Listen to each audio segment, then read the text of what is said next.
Hello बच्चों, अभिषेक study zone पर आप सभी का स्वागत है। मैं आशीष कुमार पाठक आप सभी का पुनः पुनः स्वागत करता हूं।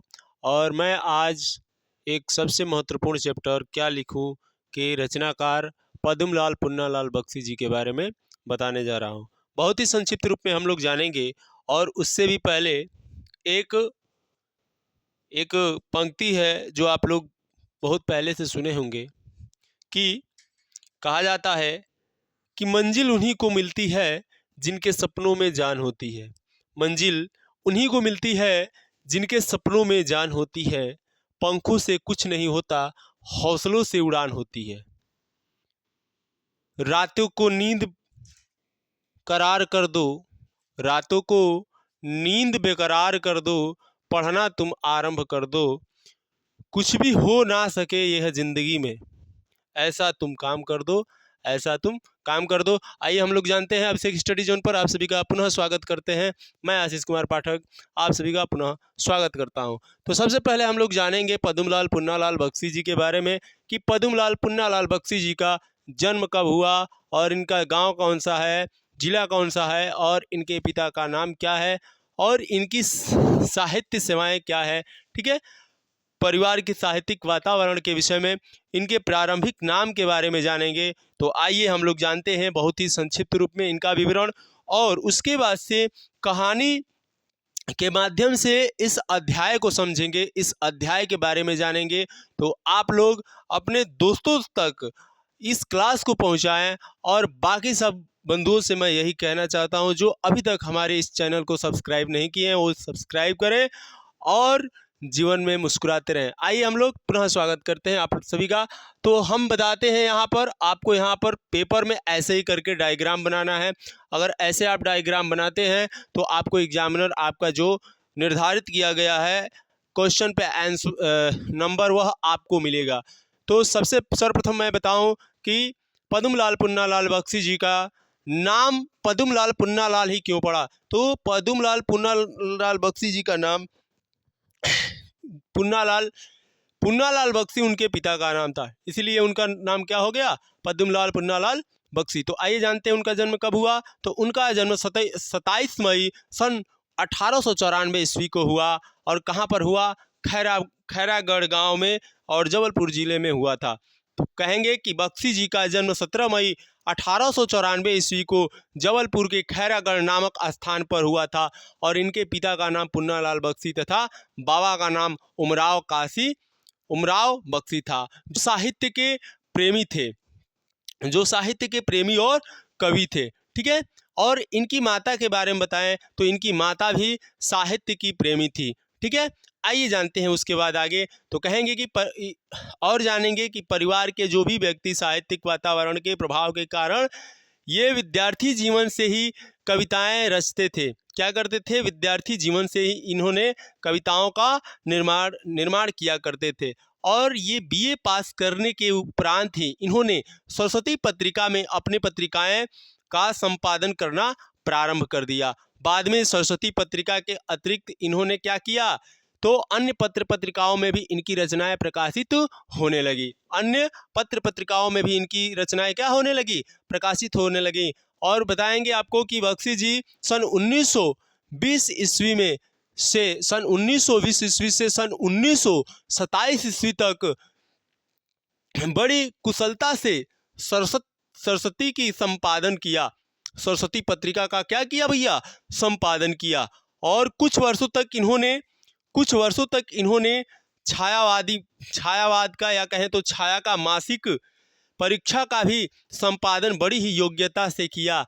और इन्हें हिंदी साहित्य सम्मेलन द्वारा सन 1849 ईस्वी में साहित्य वाचस्पति उपाधि से अलंकृत किया गया। किस उपाधि से अलंकृत किया गया, तो साहित्य वाचस्पति। ठीक है, और साहित्य का यह महान साधक या कहे तो महान सेवक सन 27 दिसंबर 1971 ईस्वी का इनका क्या हो गया, निधन हो गया, परलोकवासी हो गए। तो अब हम लोग जानेंगे थोड़ा और भी अच्छे तरीके से। तो इनका क्या हुआ भैया, तो बख्शी जी का जन्म कब हुआ है, तो 27 मई सन 1894 ईस्वी को इनका जन्म होता है। कब होता है? 27 मई सन 1894 ईस्वी को इनका क्या हुआ? जन्म हुआ। कहाँ पर हुआ? खैरागढ़। खैरागढ़ के जबलपुर जिले में इनका जन्म हुआ। और इनके पिता का नाम क्या है भैया? तो पुन्नालाल बख्शी। और इनके दादाजी का जो नाम है उमराव बख्शी है, जो एक साहित्य प्रेमी थे। ठीक है, और आगे जानते हैं। तो इनकी भाषा शैली में जो हमारी आती है शुद्ध साहित्यिक खड़ी बोली। इनकी भाषा शैली क्या है भैया? इनकी भाषा शैली क्या है? तो इनकी भाषा शैली शुद्ध साहित्यिक खड़ी बोली है। भाषा केवल है शुद्ध साहित्यिक खड़ी बोली। और इनकी शैली जो है समीक्षात्मक है, भावात्मक है और व्यंग्यात्मक है। इतनी बातें हम लोग जाने। और आगे हम लोग जानते हैं इनकी मृत्यु के विषय में। तो इनका मृत्यु 27 दिसंबर सन 1971 ईस्वी को हुआ। और इनकी कृतियों की विवेचना की जाए तो इनकी कृतियाँ जैसे प्रबंध परिजात, पंचपात्र, पद्मवन, मकरंद, बिंदु, झलमला, नवरात्र, शतदल, पंचतंत्र, भोला इत्यादि इनकी क्या हैं? रचनाएं हैं। ठीक है, अब हम आपको आगे बताएं। आगे बताने से पहले मैं कुछ कहना चाहता हूं कि डूबा हुआ मगर कहा जाए, एक अभिषेक भैया की लाइन है कि डूबा हुआ मगर मैं फिर तैर आऊँगा। डूबा हुआ हूँ मैं मगर मैं क्या करूँगा? फिर तैर कर आऊँगा। ए ज़िंदगी फिर तू देख, मैं जीत ही जाऊँगा, मैं जीत ही जाऊँगा। और देखिए, और इसके बारे में बाद में बताएं, इसके बारे में और आगे बताएं। तो इनकी प्रमुख रचनाओं के विषय में हमने बता दिया कि इनकी प्रमुख रचनाएं क्या है और कैसे है। ठीक है, तो लिखना चाहते हैं तो मैं अभी इसमें लिखवा देता हूं कि इनका जन्म कब और कहां पर हुआ और कैसे हुआ। ठीक है, बहुत ही संक्षिप्त रूप में। ठीक है, तो आइए हम लोग लिखना आरंभ करते हैं। तो हम लोग लिखना आरंभ करेंगे किसका? तो पद्मलाल पुन्नालाल बख्शी जी का जन्म। सर्वप्रथम आपको ये क्या कार्य अवश्य करना है पेपर में, उसके बाद ही इनका यहाँ पर लिखेंगे हेडिंग डालकर जीवन परिचय। ठीक है भाई, चलिए आइए हम लोग लिखते हैं।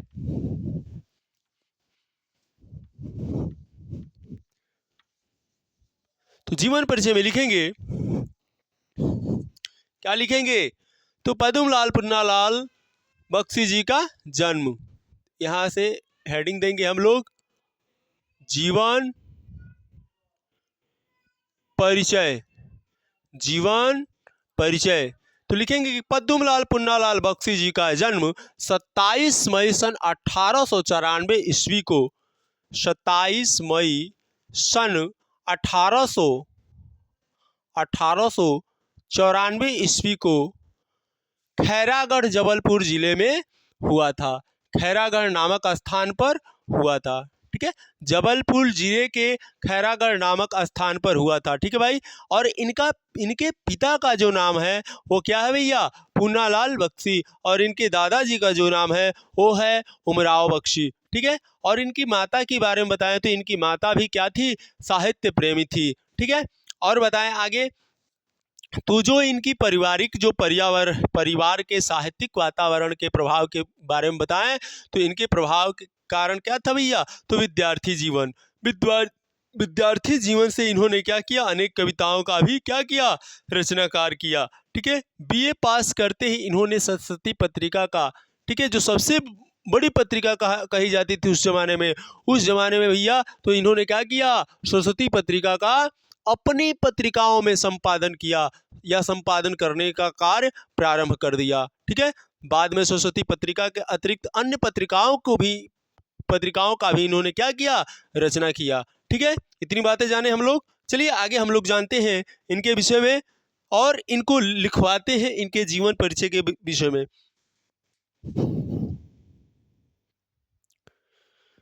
देख सकते हैं बच्चों, साफ दिखाई दे रहा है? सभी को साफ दिखाई दे रहा है?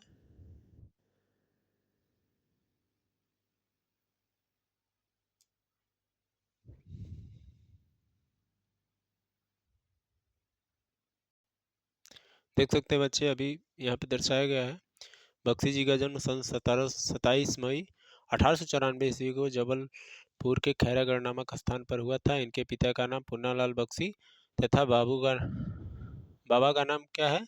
उमराव बख्शी। ये क्या है? साहित्य के प्रेमी और कवि थे। ठीक है, इनकी माता भी साहित्य से प्रेम रखती थी। ठीक है भाई, आगे इसके विषय में हम लोग जानेंगे। ठीक है, देखिए बच्चों, अभी हमने लिखवाया ना आप लोग को। देखिए, बख्शी जी का जन्म अभी हमने बताया भी था। बख्शी जी का जन्म 27 मई 1894 ईस्वी को कहाँ पर, जबलपुर जिले के खैरागढ़ नामक गांव में हुआ था। नामक स्थान पर हुआ था, यानी नामक गांव में हुआ था। इतनी बात समझ में आई आप लोग को। अब देखिए, कह रहे कि इनके पिता का नाम, इनके किनके पिता का नाम, बख्शी जी के पिता का नाम। बख्शी जी का पूरा नाम क्या है, पद्मलाल पुन्नालाल बख्शी, पद्मलाल पुन्नालाल बख्शी। ठीक है, और इनके पिताजी का क्या नाम है भैया, तो पुन्नालाल बख्शी। और इनके बाबा का क्या नाम है, उमराव बख्शी। ठीक है, और इनकी माताजी के विषय में कहा गया, क्या कहा गया है, तो इनकी माताजी के विषय में ये कहा गया है कि ये भी साहित्य की क्या थी भैया, प्रेमी थी। ठीक है, इतनी बात क्लियर है। और आगे जानते हैं हम लोग। तो ये हमारा यहाँ से देखिए इनकी माताजी, ठीक है, इनकी माताजी क्या है भैया, साहित्य के प्रेमी थे। और इनके बाबा यहाँ पर देखिए, यहाँ के बाबा के बारे में बताया गया। और इनके बाबा का क्या नाम है, उमराव बख्शी। ठीक है, जो क्या थे, साहित्य प्रेमी थे, जो साहित्य प्रेमी और कवि भी थे। ठीक है भैया, अब आगे जानिए। परिवार के साहित्यिक वातावरण, यानी साहित्य वातावरण के प्रभाव के कारण, किसके प्रभाव के कारण, साहित्य वातावरण के प्रभाव के कारण ये विद्यार्थी जीवन से ही कविताओं का रचना करते थे। किसकी भैया, किसकी रचना करते थे, तो कविताओं की रचना करते थे। इतनी बातें क्लियर है। अब देखिए आगे, अब आगे देखिए, कह रहे कि बीए पास करने के बाद, बीए पास करने के बाद इन्होंने सरस्वती पत्रिका में अपनी पत्रिका का संपादन किया। क्या किया भैया, संपादन किया। ठीक है, और क्या कर दिया, प्रारंभ करना कर दिया। ठीक है भैया, फिर कह रहे हैं कि बाद में सरस्वती पत्रिका के अतिरिक्त अन्य पत्र पत्रिकाओं में भी इनकी रचनाएं क्या है भैया, प्रकाशित होने लगी। इनकी भी रचनाएं क्या होने लगी, प्रकाशित होने लगी। इतनी बातें क्लियर है, इतनी बातें सबको समझ में आ रही है। ठीक है, देखिए आगे, कह रहे कि बख्शी जी ने 1920 ईस्वी, क्या भैया, 1920 ईस्वी से 1927 ईस्वी तक बड़ी कुशलता से इन्होंने क्या किया, सरस्वती पत्रिका का संपादन किया।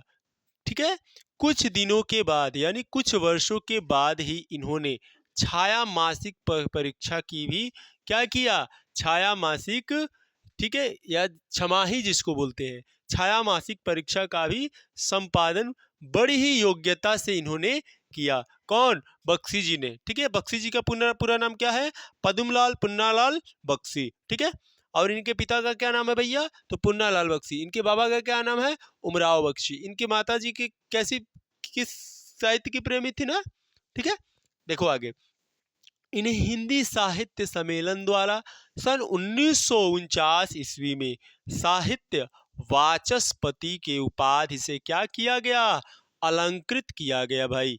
क्या किया गया, अलंकृत किया गया। ठीक है, साहित्य का यह महान साधक, महान सेवक सन 27 दिसंबर सन 1971 ईस्वी को क्या हो गया, परलोकवासी हो गया। क्या हो गया मेरा भाई, मेरा गुड्डा, मेरा सोना, मेरा बाबू, क्या हो गया, परलोकवासी हो गया। अर्थात क्या हो गए, इनकी मृत्यु हो गई। कब, 27 दिसंबर सन 1900 बोलो बोलो बोलो, सन 1971 ईस्वी को। कब जन्म हुआ है, कब जन्म हुआ है भैया, तो कब हुआ है भैया, 27 मई।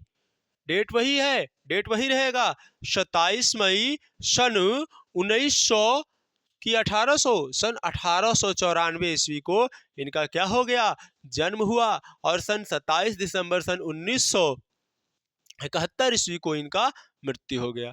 ठीक है, अब आगे हम लोग जानेंगे इनकी प्रमुख रचनाओं के विषय में, इनकी प्रमुख रचनाओं के विषय में। ठीक है, तो आइए देखते हैं और इसको लिखते हैं और क्या करते हैं, समझते हैं। ठीक है, इनकी प्रमुख रचनाओं के विषय में देखिए, जो अभी हमने यहाँ पे लिखा है, अर्थात कहूँ तो दर्ज किया है। ठीक है, FIR हो गई है नोट, इसको नोट करना है। प्रमुख रचनाएं भाई, ठीक है, मस्ती से हटकर इसको ध्यान से पढ़ना है। पद्मलाल पुन्नालाल बख्शी जी का है और यह निबंध संग्रह है। ठीक है, क्या है भाई, निबंध संग्रह है, इसके विषय में आप ध्यान से समझेंगे। ठीक है, निबंध संग्रह में क्या है भैया, प्रबंध परिजात है, पंचपात्र है, पद्म भवन है, उसके बाद क्या है, मकरंद है। ठीक है, कुछ बिखरे पन्ने, यहां से देखिए, कुछ बिखरे पन्ने आदि, ये आपके इनके चार कहे तो पांच कहे तो ये क्या है भैया, कहानी संग्रह है कि निबंध संग्रह है, निबंध संग्रह है। अब ये जानते हैं हम लोग कहानी संग्रह के बारे में, तो इनकी कहानी संग्रह दो ही है, झलमल और अंजलि। ठीक है, झलमल और अंजलि इनकी दो कहानियां हैं। ठीक है, उसके बाद देखिए आलोचना, आलोचना के विषय में बात करें तो बहुत सी आलोचनाएं हैं, जिसमें पहले ही आपकी आती है विश्व साहित्य, दूसरी आपकी आती है हिंदी साहित्य। ठीक है, हिंदी साहित्य विमर्श, उसके बाद तीसरी जो आती है साहित्य शिक्षा, उसके बाद चौथी जो आएगी क्या आएगी भैया, हिंदी उपन्यास, और पांचवी जो आएगी, ठीक है, हिंदी उपन्यास साहित्य है चौथी, और पांचवी जो आएगी क्या आएगी भैया, कहानी साहित्य। ये आपकी 6 आलोचनाएं हैं। कितनी आलोचनाएं हैं, 6 आलोचनाएं हैं पद्मलाल पुन्नालाल बख्शी जी के। ठीक है, अब आगे हम लोग जाने तो आगे हम लोग अनुवाद में जाने तो अनुवाद में भी कुछ आलोचनाएं हैं। कौन सी है, प्रायश्चित है, उन्मुक्ति का बंधन है, 2 इनके अनुवाद हैं। अब काव्य संग्रह के विषय में जाने तो काव्य संग्रह आपके 2 हैं, शतदल और अश्रु, शतदल और अश्रुदल। ठीक है, तो अभी तक हम लोग जाने पद्मलाल पुन्नालाल बख्शी जी की वो प्रमुख रचनाओं के विषय में, प्रमुख प्रमुख रचनाओं के विषय में, प्रमुख उनके जीवन परिचय के विषय में जाने, और बहुत ही संक्षिप्त तरीके से जाने। अभी भी जिसको समझ में नहीं आया होगा, वीडियो को रिवाइंड करके देखिएगा, क्लास को रिवाइंड करके देखिएगा। उससे पहले कहना है कि हे मुसाफिर तू थक कर मत बैठे, तू कुछ काम कर। हे मुसाफिर तू थक कर मत बैठ, कुछ काम कर। जग में आया है तो कुछ नाम कर, जग में आया है तो कुछ नाम कर। बातें तो बना लेते हैं सभी लोग, बातें तो बना लेते हैं सभी लोग, पढ़ लिख करके कुछ नाम कर, पढ़ लिख कर कुछ नाम कर। और आइए आगे हम लोग जानते हैं अभिषेक की स्टडी जोन पर इनके अध्याय के विषय में, जो क्या है, क्या लिखूं, मैं लिखूं भी तो क्या लिखूं, उसकी जो याद आ जाए, मुस्कुराऊं भी तो कैसे मुस्कुराऊं, वो पनाह आ जाए। याद आए चाहे ना आए कुछ भी, मुझे बात वो याद आ जाए। ठीक है, मुस्कुराते रह जाऊं, वह लम्हा मुझे याद आ जाए। देखें, इतनी बातें हम लोग क्लियर हुई। अब हम लोग जानेंगे क्या लिखूं की कुछ गद्यांश है। मैं एकाध गद्यांश बताऊंगा आपको, उसकी पूरी कहानी के विषय में आपको बता दूंगा कि उसकी कहानी क्या कहना चाहती है, उसका तात्पर्य क्या है। कभी कह रहा है कि मैं लिखूं भी तो क्या लिखूं, ठीक है, मैं किस विषय पे लिखूं, क्या लिखूं, इसकी विवेचनाओं के बारे में आइए आगे जानते हैं। ठीक है, तो इतनी बातें क्लियर है। जीवन परिचय में किसी को कोई दिक्कत, अभी तक किसी भी भाई बंधु को कहीं से कोई दिक्कत है तो बताएगा, अगर नहीं है तो मुस्कुराएगा। देखिए बच्चों,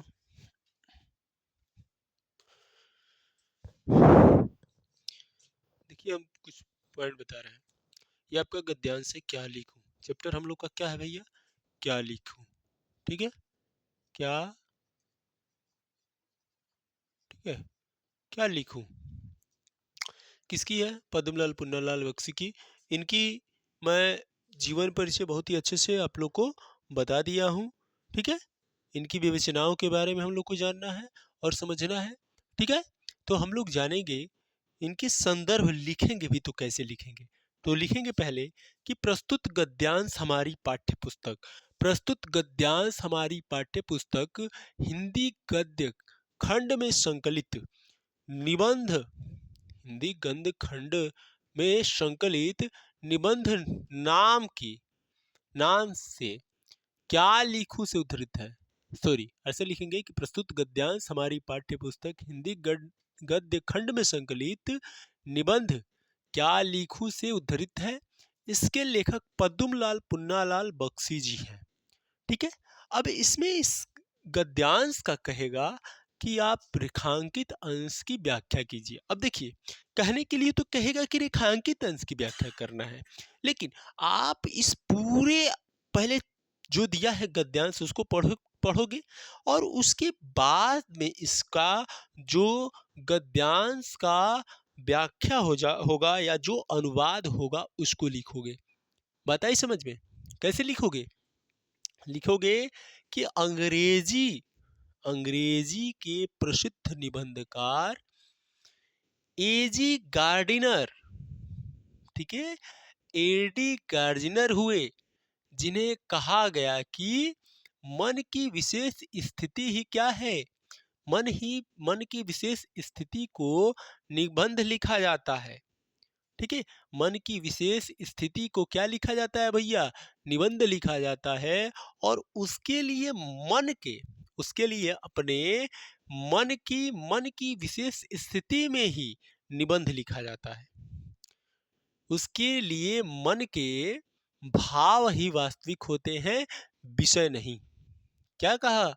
अंग्रेजी के। अब देखो यहाँ पर क्या लिखा है, कह रहे कि मुझे आज लिखना ही पड़ेगा। मुझे आज, पहले पूरी गद्यांश को पढ़े, क्या कह रहा है? मुझे आज लिखना ही पड़ेगा। अंग्रेजी के प्रसिद्ध निबंध लेखक कौन है भैया? एपीजे गार्डिनर का कथन है, लिखने की एक विशेष, ठीक है, मानसिक स्थिति होती है। विशेष क्या होती है भैया?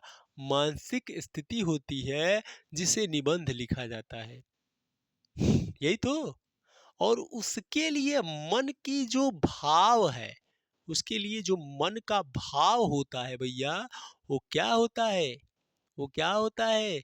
वास्तविक होता है, विषय नहीं होता है। उसके लिए मन का जो भाव होता है वह वास्तविक होता है। यानी मैं मान लूं कि ये मार्कर है और मुझे प्रत्यक्ष ये चीज दिखाई दे रहा है कि ये मार्कर है, ठीक है, तो मानने का और वास्तविक में अंतर है ना भैया। तो वही कह रहा है। अब देखिए आगे कि उस समय यहाँ देखिए कह रहा है कि उस समय मन में कुछ उमंग यानी आशा अंदर से, ठीक है, आशा सी उठती है, ठीक है, हृदय में कुछ ऐसी स्फूर्ति यानी तेजी से आती है।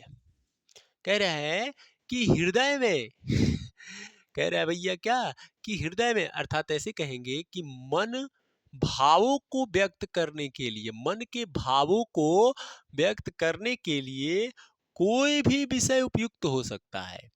कोई भी विषय क्या हो सकता है? उपयुक्त हो सकता है। यानी अर्थात उनका कहना है कि उस समय में मन में एक विशेष प्रकार की उद्वेदना कहे, ठीक है, उनके मन में विशेष प्रकार की उत्साह और स्फूर्ति आती है, ठीक है, उनके मन में एक उत्साह आता है, ठीक है, दिमाग में एक विशेष प्रकार का आवेग पूर्ण स्थिति बनती है, ठीक है, और उस आवेग को क्या कह रहे हैं? उमंग के कारण विषय को चिंता किए बिना ही निबंध लिखने के साक्ष्य होना पड़ता है। निबंध लिखने की क्या होता है भैया? साक्ष्य लिखना होता है। भैया देखो यहाँ तक ही करना है आपको, रेखांकित अंश की व्याख्या। अब क्या देखो यहाँ से क्या कह रहा है, एक बार समझो। कि मस्तिष्क में ऐसा आवेग सा उत्पन्न होता है, ऐसी लहर उत्पन्न होती है, ऐसी झंझनाहट उत्पन्न होती है। अब देखो, कोई आप काम करोगे ना, कोई काम सोच रखे हो कि मुझे ये करना है, आपके माइंड में घूमता रहेगा और जैसे ही उसको आप करना प्रारंभ करोगे ना, इतनी जल्दीबाजी होगी भाई, इतनी जल्दीबाजी होगी कि सोचोगे कि उस काम को जल्दी से जल्दी कर लोगे, कर ही ले।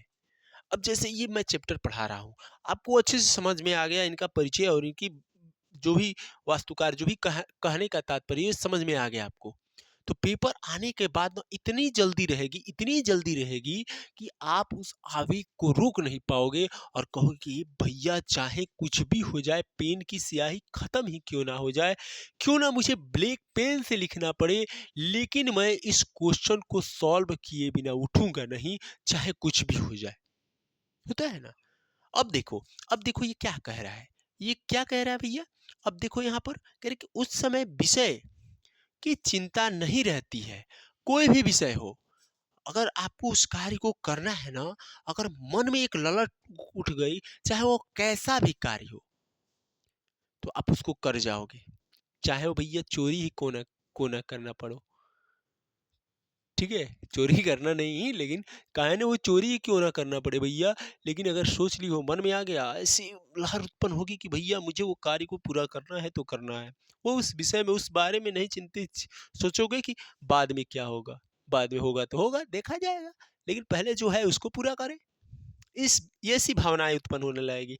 और करके हम अपने हृदय के आवेग को भर ही देते हैं। हम सभी क्या करते हैं, आवेग को, लहर को कंट्रोल नियंत्रित करने का काम करते हैं। ठीक है, और हमें बाध्य होना पड़ता है। क्या कह रहा है कि जो हमारा दिमाग है ना, एक विशेष प्रकार की आवेग पूर्ण स्थिति बनती है, और उस आवेग को उमंग के कारण विषय की चिंता किए बिना ही विषय की चिंता किए बिना ही निबंध लिखने को हमें बाध्य होना पड़ता है, यानी आरंभ करना पड़ता है।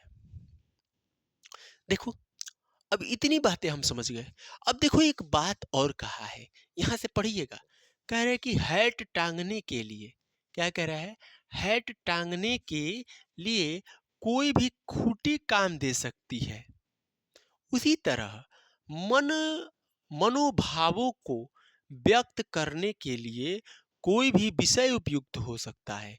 मन के भावों को व्यक्त करने के लिए, जानने के लिए कोई विषय व्यक्त कर सकता है।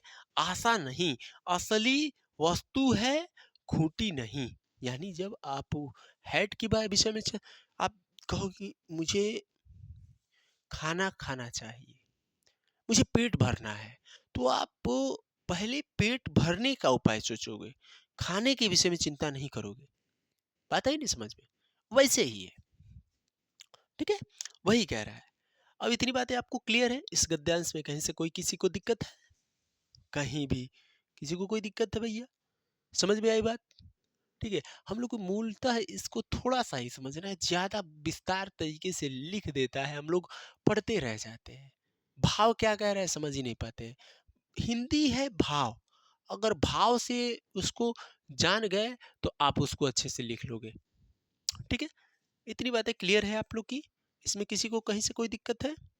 देखो एक एक पीछे हमने बता दिया, अब इसमें हमें लग रहा है कि आपको कहीं से कोई दिक्कत नहीं होनी चाहिए। आइए हम लोग अगले अगले गद्यांश की बात करते हैं, और ये हमारा गद्यांश बहुत ही महत्वपूर्ण है।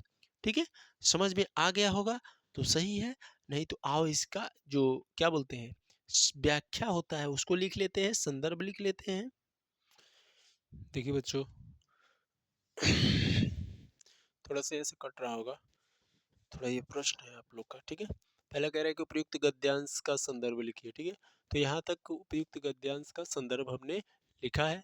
क्या लिखा है हमने कि प्रस्तुत गद्यांश हमारी पाठ्य पुस्तक हिंदी गद्य क्या हिंदी गद्य खंड में संकलित निबंध निबंध क्या लिखूं से उद्धृत है। ठीक है, अब आगे देखिए इसकी रेखांकित अंश की व्याख्या में हमने इसमें लिखा है और बताया है कि अंग्रेजी अंग्रेजी के प्रसिद्ध प्रसिद्ध निबंधकार एपीजे गार्डिनर हुए।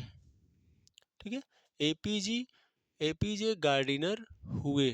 ठीक है, जिन्होंने कहा कि मन की विशेष स्थिति ही मन की विशेष स्थिति में ही निबंध लिखा जाता है। मन की विशेष स्थिति में ही क्या होता है, निबंध लिखा जाता है, और उसके लिए मन के भाव ही वास्तविक होते हैं। उसके लिए क्या होता है, मन के भाव ही वास्तविक होते हैं। मन भावों को व्यक्त करने वाला, मन भावों को क्या करने वाला, व्यक्त करने के लिए कोई भी विषय उपयुक्त हो सकता है। ठीक है, कोई भी विषय उपयुक्त हो सकता है। और उनका कहना है कि उस समय मन में एक विशेष प्रकार की आवेगपूर्ण स्थिति बनती है, अर्थात कहें तो उत्पन्न हो जाती है। ठीक है, और इस आवेग को उमंग के कारण विषय को चिंता किए बिना ही निबंध लिखने को बाध्य होना पड़ता है, निबंध लिखने को मजबूर होना पड़ता है। ठीक है, इतनी बातें हम लोग समझ गए। इसमें किसी को कहीं से कोई दिक्कत है? तो आइए अब इसके विषय में दो प्रश्न और है कि पूछा गया है कि मनोभावों को यथार्थ वस्तु बताया गया है, किसने बताया है? तो एपीजे गार्डिनर ने बताया है। ठीक है, मनोभावों को यथार्थ वस्तु किसने बताया? तो एपीजे गार्डिनर ने बताया। उसके बाद क्या कहा है? कहा है कि लिखने की विशेष मानसिक स्थिति में मन में कुछ ऐसा क्या उत्पन्न हो जाता है। ठीक है, कह रहे कि लिखने की मानसिक स्थिति कैसी होती है। प्रश्न तीसरा है कि लिखने की मानसिक स्थिति कैसी होती है। ठीक है, लिखने की मानसिक स्थिति कैसी होती है। ठीक है, अब यहाँ पर हमको बताना है कि लिखने की मानसिक स्थिति कैसी होती है। ठीक है भाई, इसको हम लोग जानेंगे। तो लिखने की मानसिक स्थिति हमारी कैसी होती है? तो लिखने की मानसिक स्थिति, मन में कुछ ऐसा उमंग सा, यहीं पर देख लीजिए, मन में कुछ ऐसा उमंग के कारण विषय को चिंता किए बिना निबंध लिखने को बाध्य होना पड़ता है, यही लिखने की मानसिक स्थिति होती है। ठीक है, इतनी बातें क्लियर है, समझ गए आप लोग? अगर नहीं समझे तो एक पॉइंट अभी नोट करा देते हैं आपको, ताकि आपको आसानी से क्या हो जाए, समझ में आ जाए।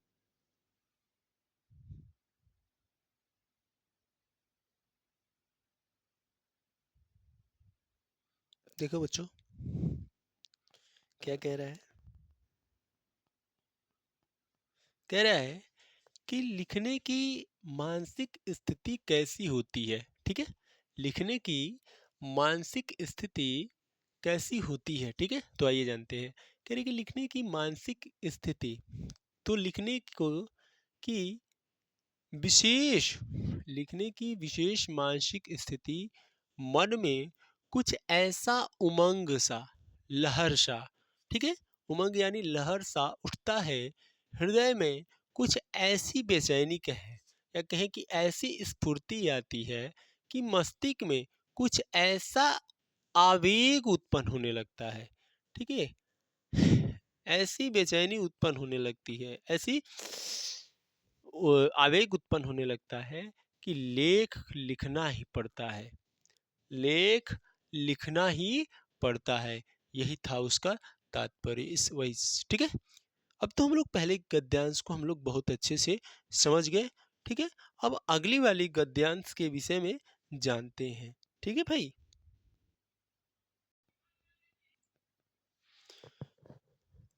देखिए बच्चों,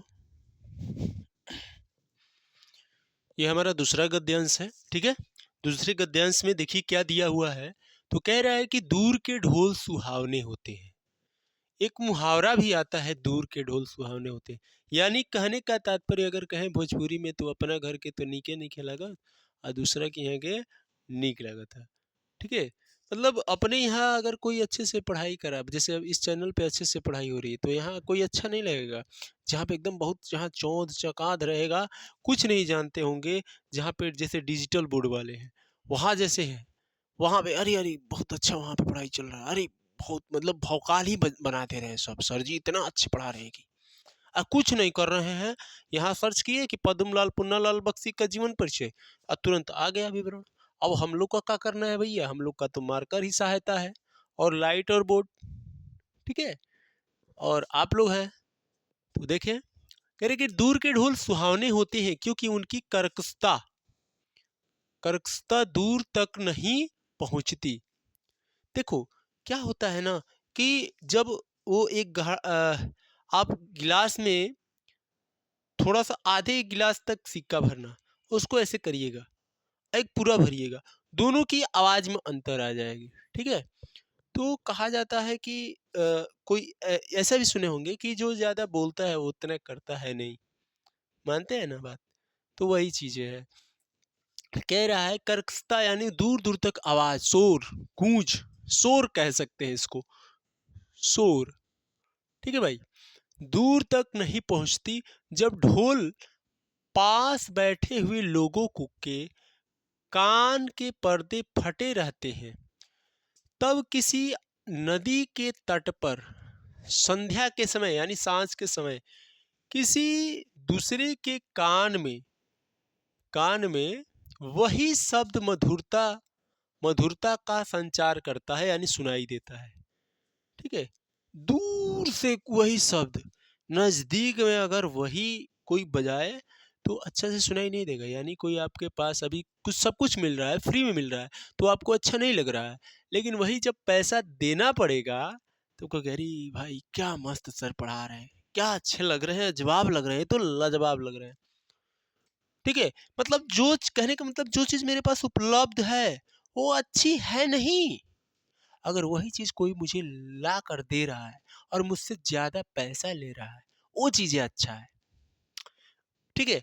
अब क्या कह रहा है, मधुरता का संचार कर देते हैं, ढोल के उन्हीं शब्दों को सुनकर वह अपने हृदय में किसी विवाह उत्सव का चित्र अंकित कर लेता है। यानी कवि जो है वो क्या करता है कि इन सब बातों को अपने दिल में, अपने मन में बैठा लेता है और इस बात को दर्शाता है, ठीक है। अब देखो आगे समझेंगे कैसे, कह रहे कि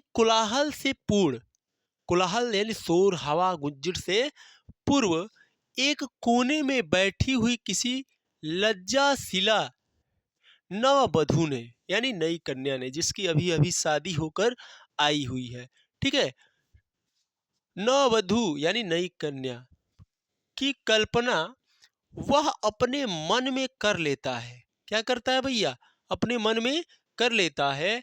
उस नववधू के प्रेम, उल्लास, संकोच, आशंका और विषाद, विषाद मतलब होता है दुख, ठीक है, से युक्त हृदय की कंपन, लचीलापन, ठीक है, ढोल की कर्कश ध्वनि को मधुर बना देता है। कर्कश ध्वनि को क्या कर देता है, मधुर बना देता है, क्योंकि उसके साथ आनंद का कलरव, उत्सव व प्रमोद, आमोद, ठीक है, प्रेम का संगीत, ये तीनों मिलते रहते हैं। तभी उसको कर्कशता समीपस्थ यानी पास में ही लोगों को भी कटु प्रतीत नहीं होती है, और दूरस्थ लोगों के लिए तो वह अत्यंत मधुर है। यानी पास में वह स्त्री क्या है कि बहुत मधुर, अभी नया नया कोई भी चीज से माइक है, हमारे लिए अभी नया है तो बहुत अच्छा लग रहा है। जैसे ये पुराना होता जाएगा, जैसे ही यह पुराना होता जाएगा तो मेरे पास और कुछ मनी आएगा और कुछ पैसा आए तो मैं क्या करूँगा कि अच्छा लूँगा, इससे भी अच्छा, और उससे बाद इससे भी। अब इसे इसकी ज़रूरत, जैसी इंसान की ज़रूरत ख़त्म होने लगती है, समझो कि वह अच्छा लगना मतलब अच्छा लगता ही नहीं है। जब तक ज़रूरत रहती है तब तक वह सबसे अच्छा व्यक्ति है। जैसे कहें मुझे किसी की ज़रूरत है तो वह व्यक्ति मेरे लिए बहुत प्रिय है, लेकिन जैसे ही ज़रूरत की बातें खत्म हुई, जैसे ही अपना काम निकला तो भाड़ में जाए व्यक्ति, ऐसा हम लोग सोचते हैं, प्रत्येक व्यक्ति सोचता है। कुछ ऐसे व्यक्ति होते हैं जो ये सब बातें नहीं सोचते होंगे, लेकिन कोई कोई व्यक्ति, सभी को नहीं कहेंगे।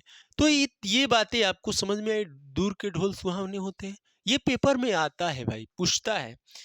और मुहावरा भी पूछ देता है कि दूर के ढोल के सुहावने का मतलब, दूर के ढोल सुहाने, इसका तात्पर्य क्या है, इस यथार्थ इसका बताइए। इतनी बातें हो गई। अब हम इसके विषय में, हम इसका संदर्भ लिखने के लिए आएगा, तो जो हम लोग लिखे थे वही होगा। ठीक है, जो हम लोगों ने संदर्भ लिखा था वही संदर्भ होगा, इसमें कोई परिवर्तन नहीं होगा। हाँ, इसकी रेखांकित अंश की व्याख्या करेंगे, कहाँ तक, यहाँ तक इसकी व्याख्या करेंगे। जहाँ से रेखाएं आरंभ है वहाँ से रेखाओं का हम लोग रेखांकित व्याख्या करेंगे। तो आइए लिखते हैं और उसके बाद आपको बताते हैं। ठीक है,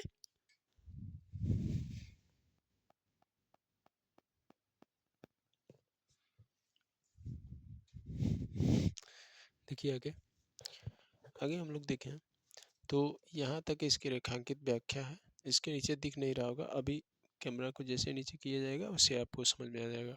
ठीक है, थोड़ा सा आप लोग पिछली वीडियो में कह रहे थे कि सर साफ नहीं दिख रहा है, साफ नहीं दिख रहा है, इसके वजह से थोड़ा सा बड़ा बड़ा और ज़्यादा बड़ा बड़ा लिखने का प्रयास किया गया है। चलिए देखिए, कह रहे कि लेखक ने यहाँ एक प्रसिद्ध मुहावरे की व्याख्या करते हुए अपना विचार क्या किया भैया, प्रकट किया है। ठीक है, उसके अनुसार दूर दूर के ढोल, ठीक है, दूर से ढोल की आवाज़ मधुर प्रतीत होती है। कैसी होती है, मधुर यानी मीठी प्रतीत होती है, क्योंकि उसकी कर्कश, ठीक है, शोर भरी ध्वनि दूर तक नहीं सुनाई पड़ती है या नहीं पहुंच पाती है। ठीक है भाई, कह रहे कि पास में बैठे लोगों को जहाँ पर यह आवाज़ कान फाड़ने जैसी लगती है, वैसे ही यह दूर किसी नदी के तट पर बैठा व्यक्ति इसे सुरीली आवाज़ में सुनता है। ठीक है भाई, सुरीली आवाज़ में अनुभव करता है।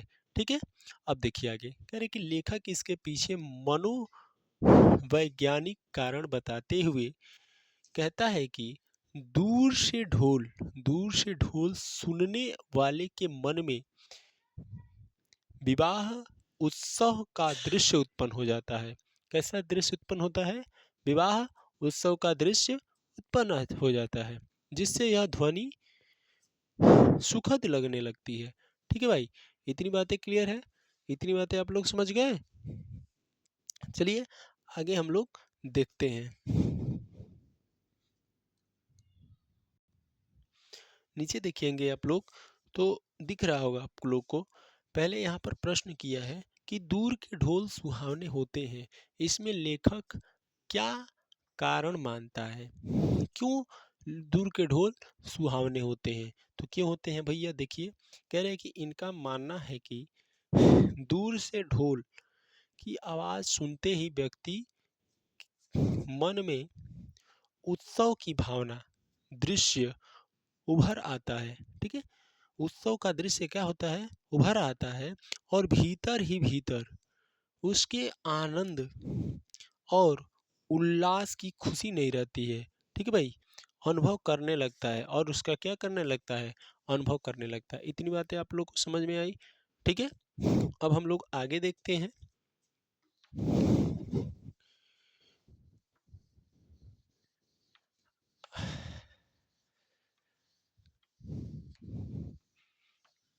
आगे देखेंगे हम लोग तो इसमें एक प्रश्न है, इसमें एक प्रश्न है कि कौन से मनोभाव ढोल की कर्कश ध्वनि को मधुर बना देता है।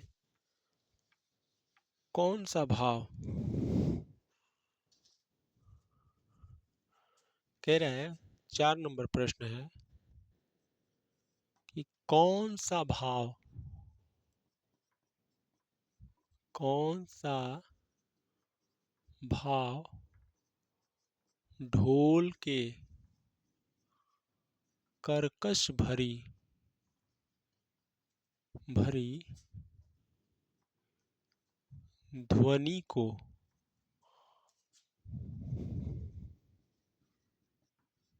मधुर बना देता है।